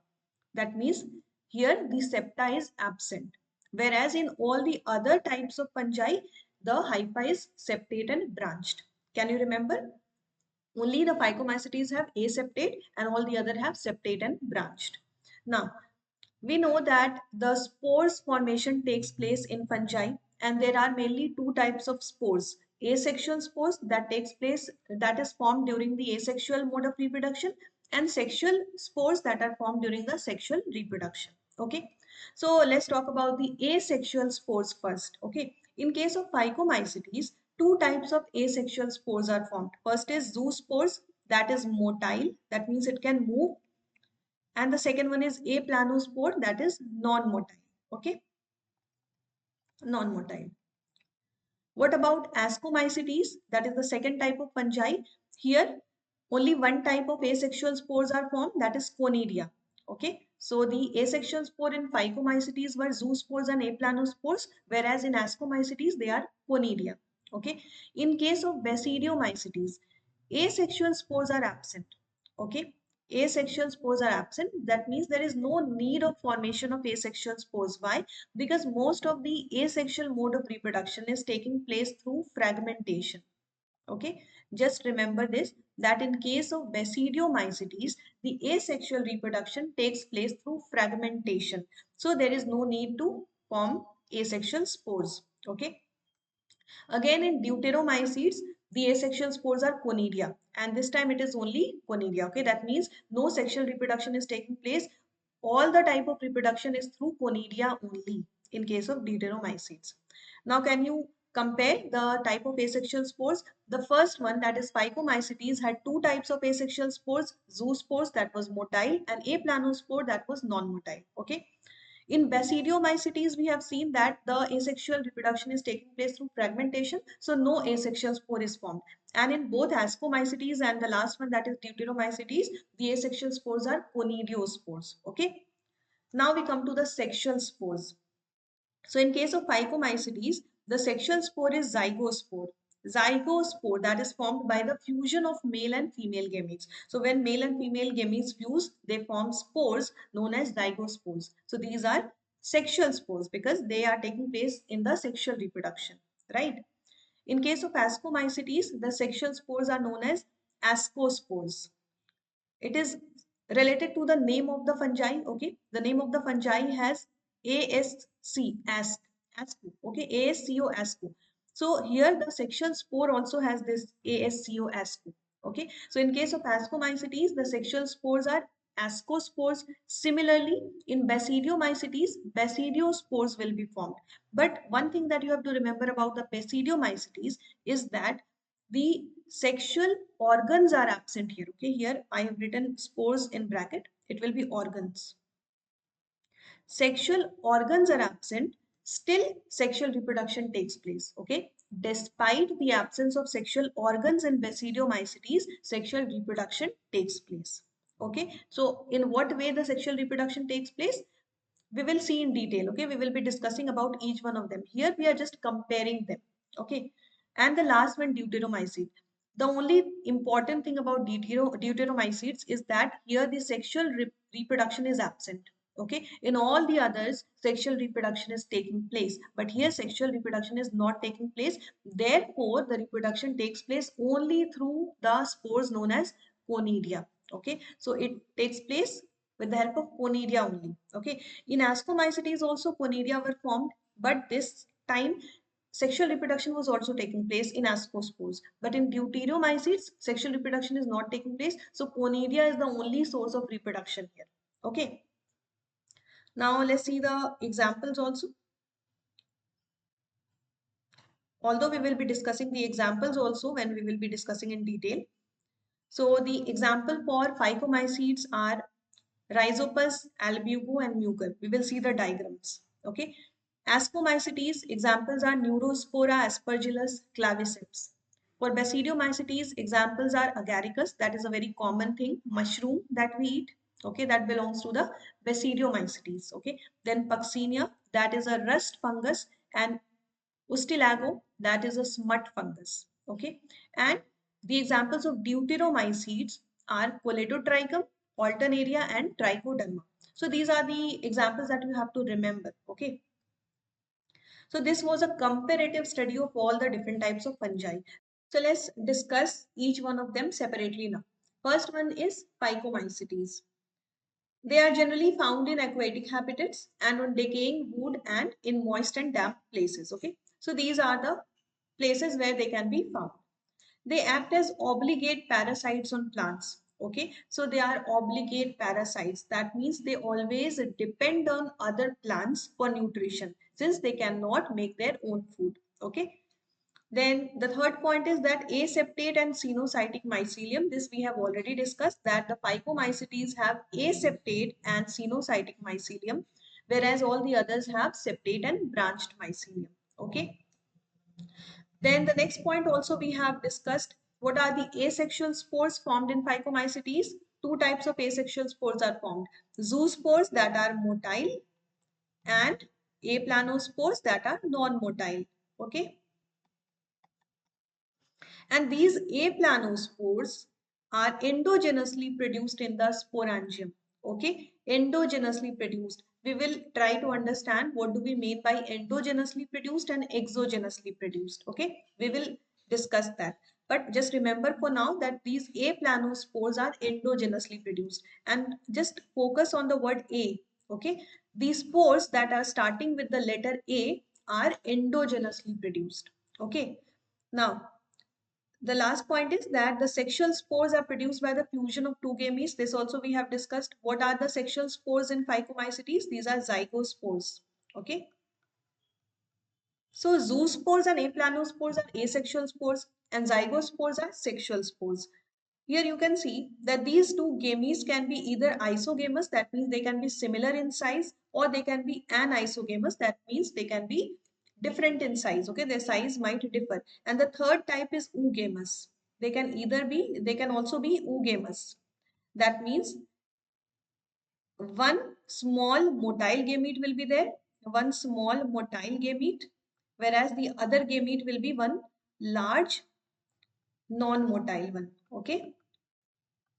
Similar to the sperm and ovum. So we know that these sperm are small in size, right? These are small in size and they are also motile, whereas the ovum is large in size and it generally not moves, okay, is not as motile as the sperm.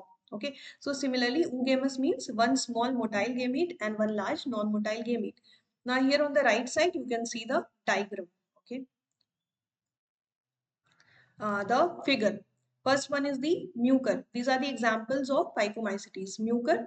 Then the second one is albuco, and the lower one is rhizopus, the mold that grows on the bread. Okay, this is the bread mold.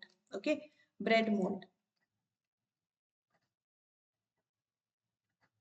So it's rhizopus. Here, this is the enlarged view of this fungus. Now, we will try to understand the word endogenously produced and exogenously produced. We have seen that the aplanospores that are a type of asexual spores in Phycomycetes are endogenously produced. So here we will see endogenously produced. See, this round figure is the fruiting body. Just suppose that this is the fruiting body. Fruiting body. Pay attention here, otherwise it will be difficult to understand. Okay. So both of these are fruiting body. Fruiting body. In science, what is the word that we use for fruit? We use the word carp. Okay. So first one is the fruiting body of Ascomycetes. Therefore, this is known as ascocarp. Okay, ascocarp. That means fruiting body of the Ascomycetes. And the second one is the fruiting body of Basidiomycetes. So this is known as Basidiocarp. Basidiocarp. That means fruiting body of the Basidiomycetes. Now inside the fruiting bodies, what are present? So small packets are present. Okay, small packets. These packets are known as sporangia. Okay, singular word is sporangium and plural is sporangia. So here also in the fruiting body of Basidiomycetes also packets will be present, small packets. These are also sporangium, but the sporangium of Ascomycetes will be known as ascus, whereas the sporangium of the Basidiomycetes will be known as basidium. Okay, basidium. Now, inside the sporangium, spores will be produced. Okay, so in case of Ascomycetes, this is the fruiting body of Ascomycetes, Ascomycetes, and the second one is Basidiomycetes. Keep on comparing these two. So these things are common in between them. Okay, the first one also has fruiting body that is known as ascocarp, and the second one also has fruiting body that is known as basidiocarp. Okay, in ascocarp also there are sporangium known as ascus. In the basidiocarp also there are sporangium known as basidium. Now both the different types of sporangium will produce spores, but there will be one difference. In case of Ascomycetes, the spores will be produced inside the sporangium, okay, or inside the ascus. So here you can see that small spores are produced inside the ascus. So these are produced inside the ascus. Therefore, these are known to be endogenously produced. Okay, endogenously produced, because these are produced inside the sporangium or inside the ascus. Whereas in the second case, that means in case of Basidiomycetes, these spores will be produced on the outer side of the basidium. Okay, outer side. Can you see the difference? These spores are produced outside the basidium or outside the sporangium. Therefore, they are known to be exogenously produced.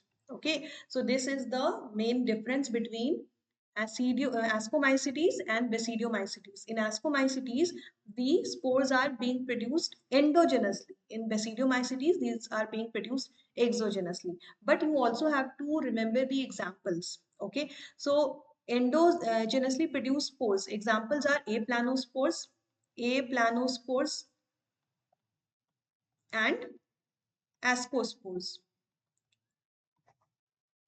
We know that aplanospores are the asexual spores of Phycomycetes, right? So they are also endogenously produced. And these ascospores of the Ascomycetes, these are also produced endogenously. So these two examples you have to remember, aplanospores and ascospores. These two spores which start with the letter A are endogenously produced, and conidia are exogenously produced. Okay, what is the example of exogenously produced spores? Conidiospores. Okay, so this you have to remember.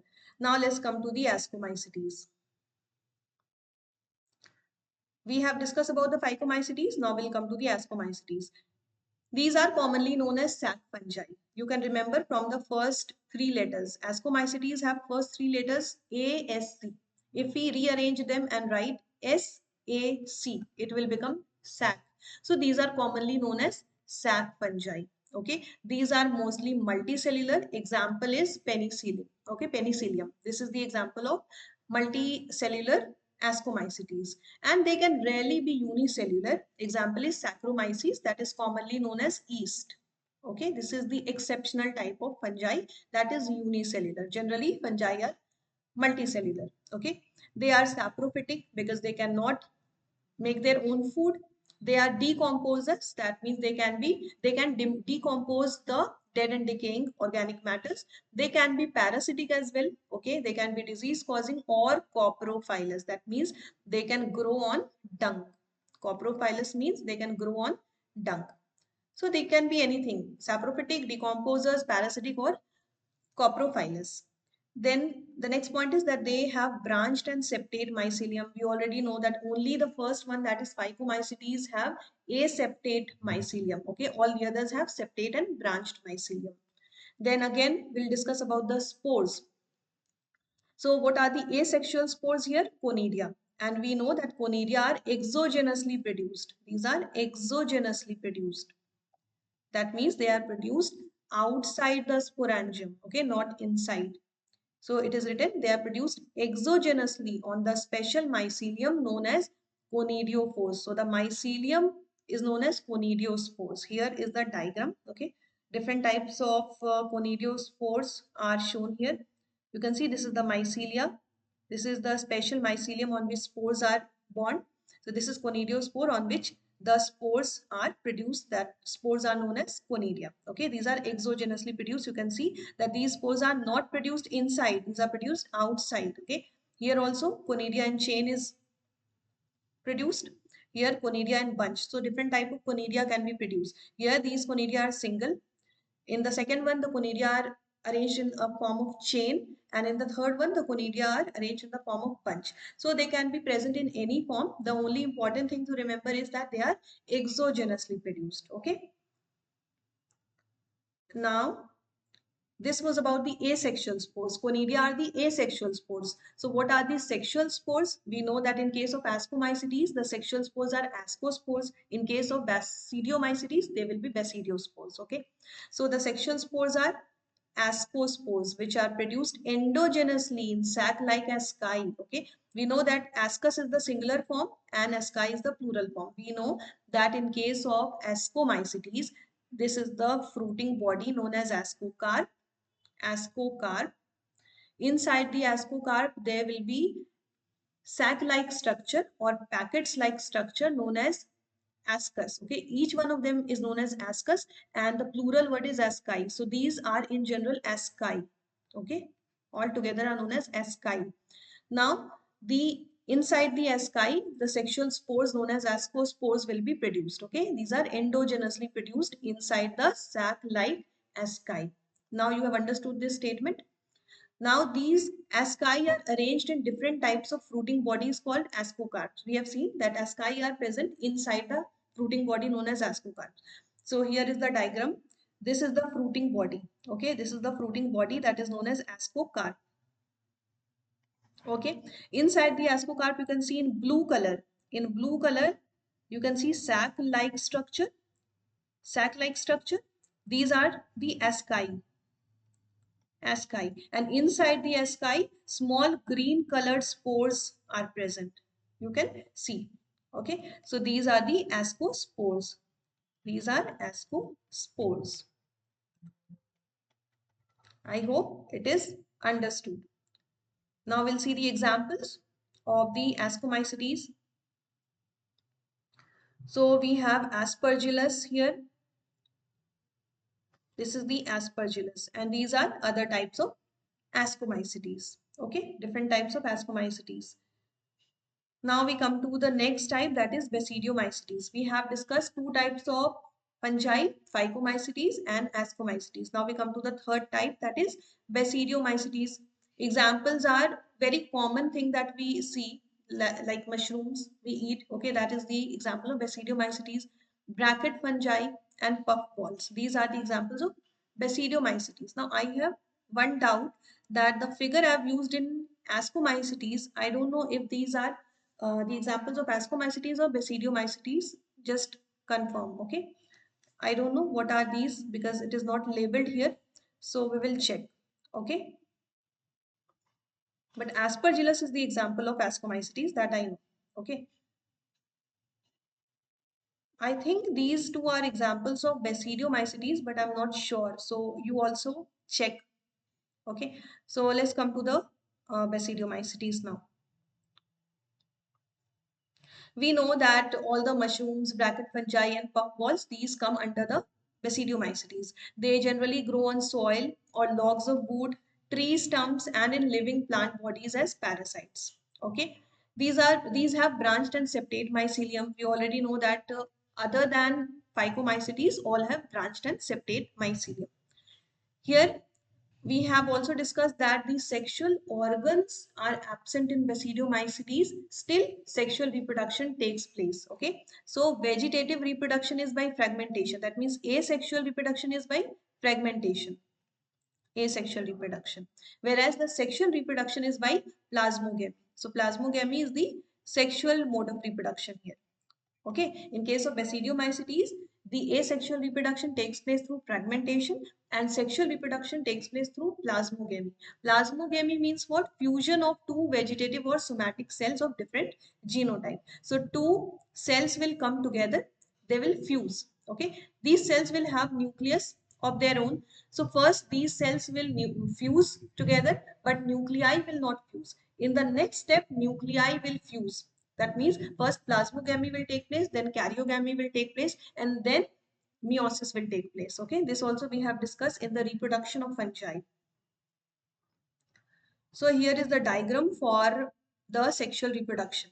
Okay, you don't have to go in detail, but just have an overview. Okay, let me zoom this. So here you can see that we have homokaryotic mycelium. Now these mycelium fuse, okay, two different mycelium fuse together. So this is known as plasmogamy. That means fusion of the cells, okay. So now in the first step, only the cells have fused, but nuclei have not fused. So this is known as heterokaryotic mycelium. That means the nuclei have not fused yet. Okay, two different nuclei are present. So N plus N, this is a dikaryotic phase. Okay, dikaryon. So dikaryotic phase. Now in the next step, the fusion of nuclei will take place. That means karyogamy. So the first step was plasmogamy. This is highlighted in purple color. The second step is karyogamy. That means fusion of the nuclei. Now this time the nuclei will be a large diploid nuclei. Okay. This is the fruiting body basidiocarp. Okay. Now this is the enlarged view of a small portion of the fruiting body basidiocarp. Here you can see that these are basidium, the sac-like structure basidium, on the outer surface of which these spores are produced. Okay, so these will undergo meiosis. Okay, first step was plasmogamy, fusion of the cell. Next step was karyogamy, fusion of the nuclei, and then after karyogamy, diploid nuclei will be formed, and then this will undergo meiosis to form 4 haploid nuclei. Okay, 4 haploid nuclei. So here you just have to focus on these three things: plasmogamy, karyogamy, and meiosis. Okay, eventually after meiosis, 4 haploid nuclei will be formed. Then 4 haploid spores will be formed, and then these spores will germinate, they will form mycelium, and then those mycelium will again undergo plasmogamy. Okay, and this process will go on.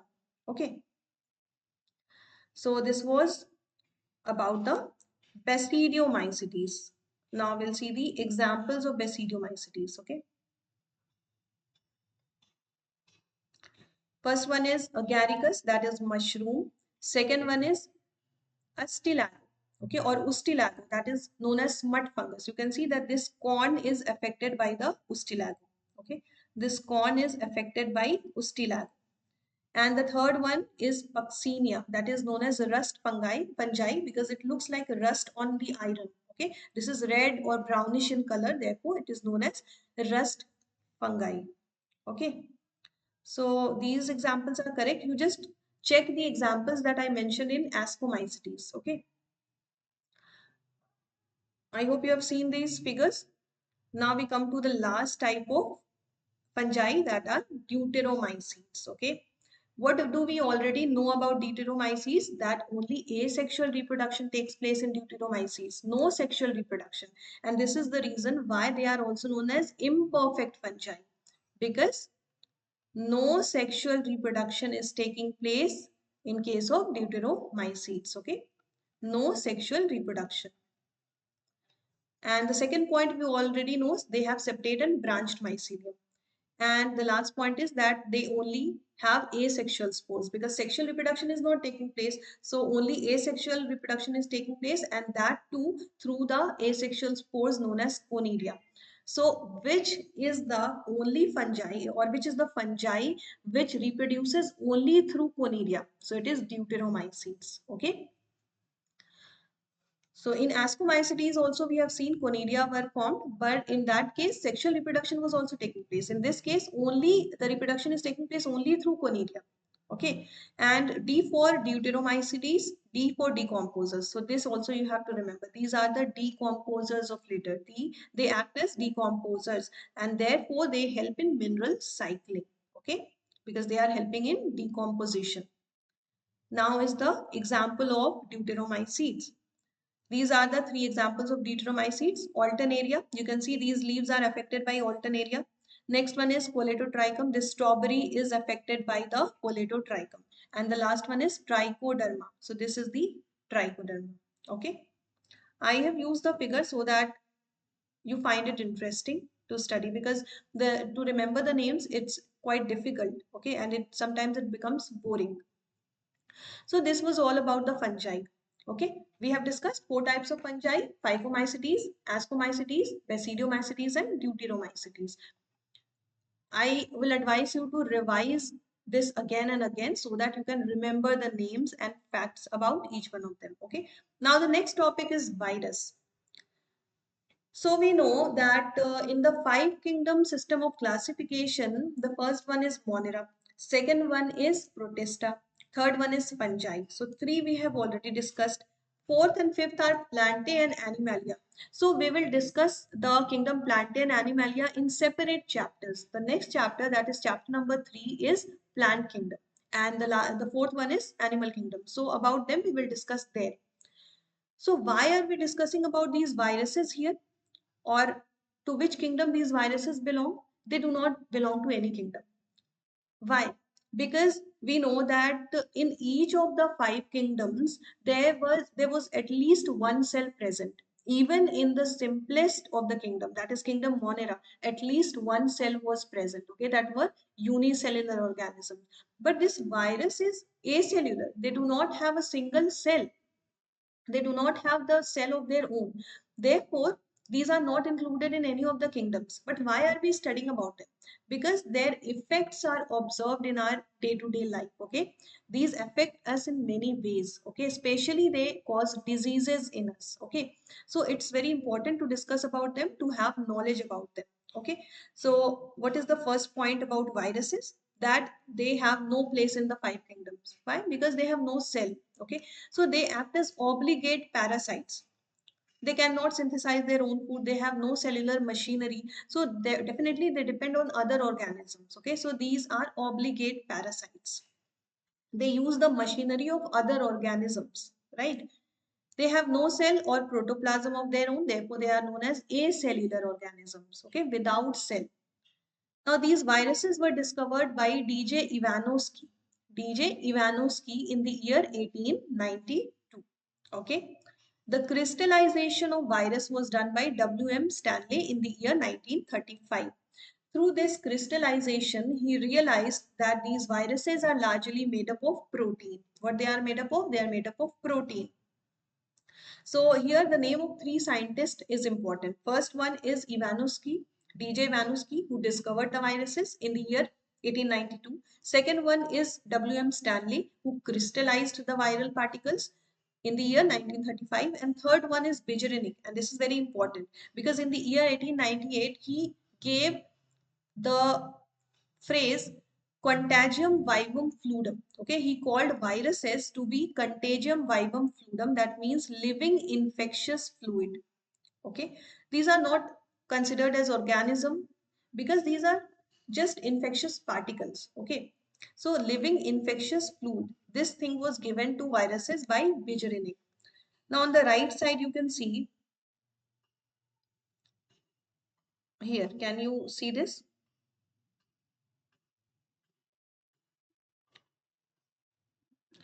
See how the viruses affect the or infect the cell. Here you can see that a viral particle is sitting on the cell. This is a cell, okay?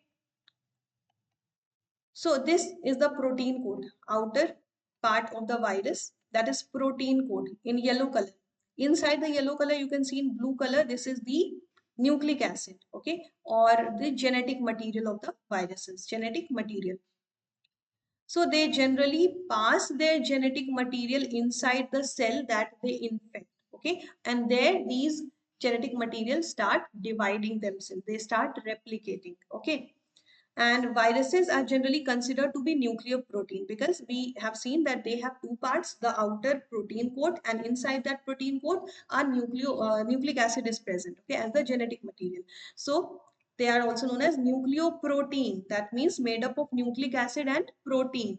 And this nucleic acid can either be DNA or RNA. Okay, nucleic acid can be, or the genetic material can be DNA or RNA. Outer surfaces made up of protein coat. Now here, what is this? So the viruses that infect plant have single stranded RNA. Okay, the viruses that infect bacteria have double-stranded DNA, and the viruses that infect animals can have any of them, the double-stranded DNA or double-stranded RNA or single-stranded RNA. Okay, so this is important. Okay, the viruses that infect plant have only single-stranded RNA. The viruses that infect bacteria have double-stranded DNA, and the viruses that infect animals can have double-stranded DNA or double-stranded RNA or single-stranded RNA, any of them.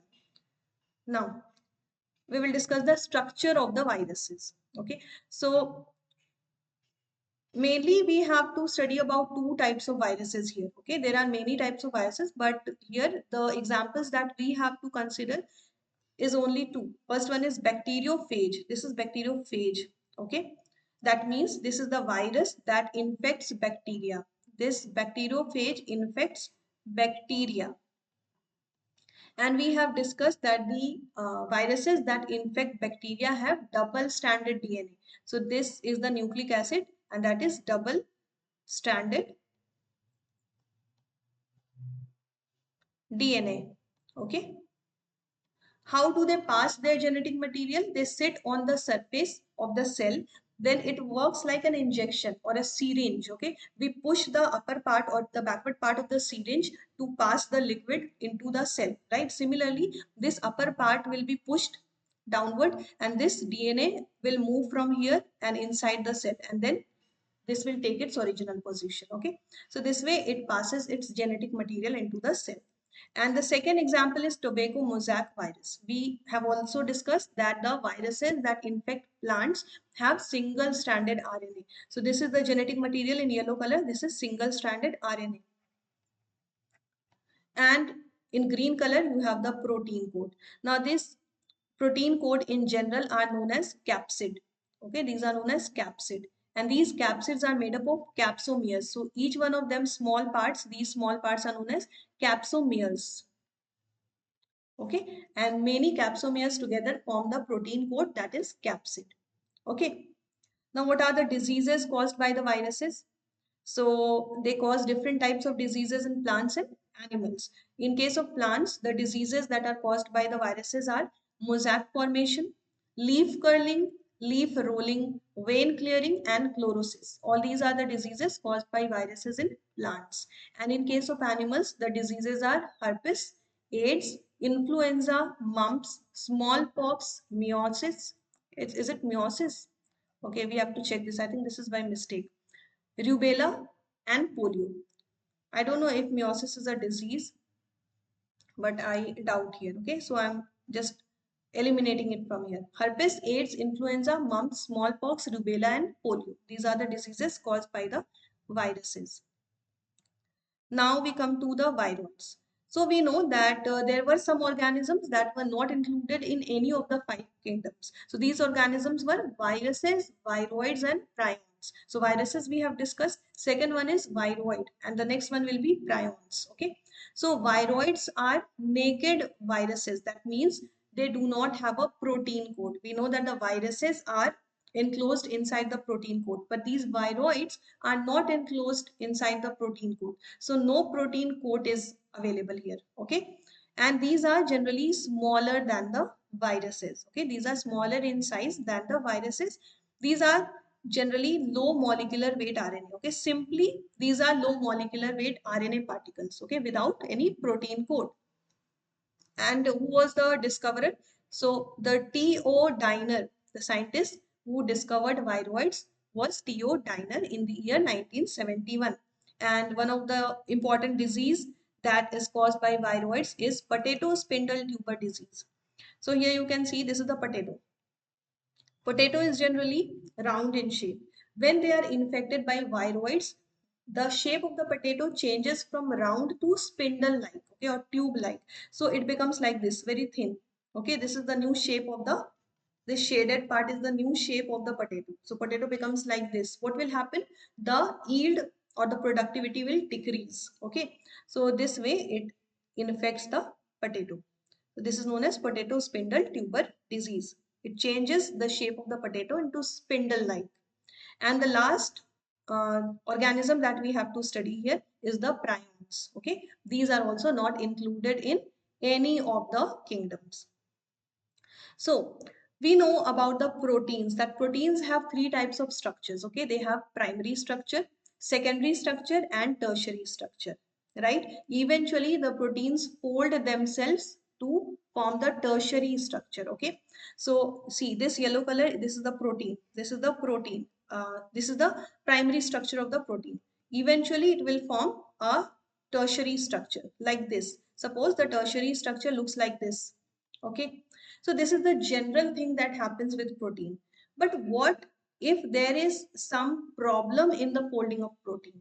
In that case, what will happen? The protein will get abnormally folded. Okay, if the machinery is not working properly and the protein gets folded abnormally, a new type of abnormal type of shape will be formed. Okay, so this is the abnormally folded protein. This is abnormally folded protein. And when the proteins are folded abnormally, then these have to be discarded or degraded because they have no use, right? These are useless. But if the protein degrading machinery is also not working, then what will happen? These will start infecting or affecting the organism in a harmful manner. Okay, so they will straightforward affect the brain of the organism. Okay, so what will happen? The brain will not work properly. So some of the diseases that are caused by prions are mad cow diseases in the bovine animals. Okay, so it will affect the brain, right? So the organism or the animal will become like mad. Their brain will not work properly. So this is known as mad cow disease, or it is also known as scientifically bovine spongiform encephalopathy. Okay, if they infect human, these are known as Jacob disease. Okay, what is the complete name? I think I'm forgetting here. CR, it's something like, it starts with CR. Okay, just check it. What is the disease caused by prions in humans? Okay, and I will mention this in the comment. So I think this was all about the chapter, the second chapter. Okay, this session is complete now. We will come with a next session, okay, with the next chapter, that is plant kingdom, very soon. Till then, keep learning, keep scoring high. If you have any doubt, please, you can write down in the comment section. Okay, you can ask in the comment section.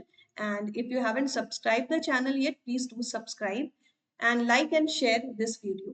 Okay, and I hope this chapter is clear to you.